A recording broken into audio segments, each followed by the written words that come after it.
হ্যাঁ দাঁড়া দাঁড়া, এটা আমার ইয়েটা তো উঁচু করে ধরতে হবে না। সাফা টাওয়ারে চলে আসছি আমরা, উঁচুতে উঠতেছি দোতলায়। আমাদের রেস্টুরেন্টগুলো হচ্ছে 3 তলায়। সাফা টাওয়ার এটা একটু দেখাই আপনাদেরকে। ভেতরে সব অনেক দোকানপাট, কাপড় চোপড়। 3 তলায় হচ্ছে রেস্টুরেন্ট। হ্যাঁ, ক্লক টাওয়ারের পাশের ঠিক পাশের বিল্ডিংটা হচ্ছে সাফা টাওয়ার। তো এখানে 3 তলায় আমরা যাচ্ছি সব রেস্টুরেন্ট।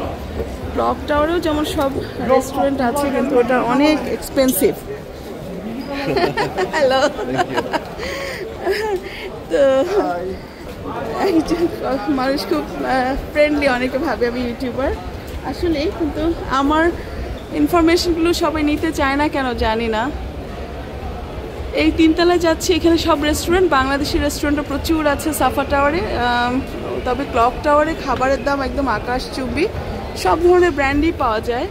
কিন্তু সাফা টাওয়ারে হচ্ছে বাংলাদেশ, পাকিস্তানি, আরব রেস্টুরেন্ট, তারপর আফগান রেস্টুরেন্ট সবই আছে। এটা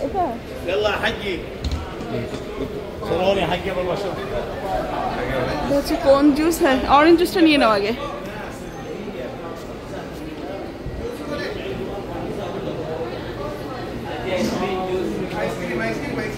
আপনাদের এখান থেকে জুস খেয়ে গেছিলাম।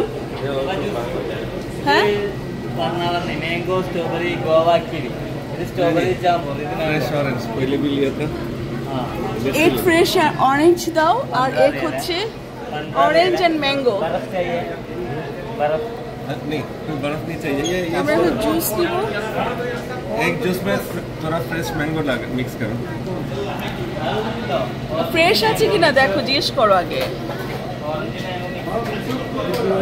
না না শোনো, ম্যাঙ্গো মিক্স कर सकते, फ्रेश मैंगो थोड़ा सा, ज़्यादा नहीं। না না, কিন্তু সেটা আগের আছে কিনা জিজ্ঞেস করো। पहले की शुद्ध ऑरेंज की। অরেঞ্জ না, আমার জন্য আইসক্রিম না। আইসক্রিম খেলে খারাপ হবে, খাই। হাত নামাও।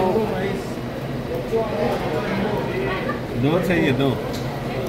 আমরা সকালে নাস্তা করি নাই, তো এখন জোহর নামাজের ওয়াক্তে আসছি, একটু আগে একটু জুস খাবো আর হালকা পাতলা একটু নাস্তা করব। এটা সাফা টাওয়ারের ভেতরে ঢুকতেই 3 তলায়। এই যে এখানে খাওয়ার বসার জন্য বন্দোবস্ত আছে সব। এরপরে আমরা আগে যাব রেস্টুরেন্ট, প্রচুর বাংলাদেশি রেস্টুরেন্ট আছে ভেতরে। আগে তো, এখন তো সব বড় বড় টাওয়ার, আগে যেমন আশেপাশে ছোট ছোট বিল্ডিং ছিল, এখন কিছুই নাই।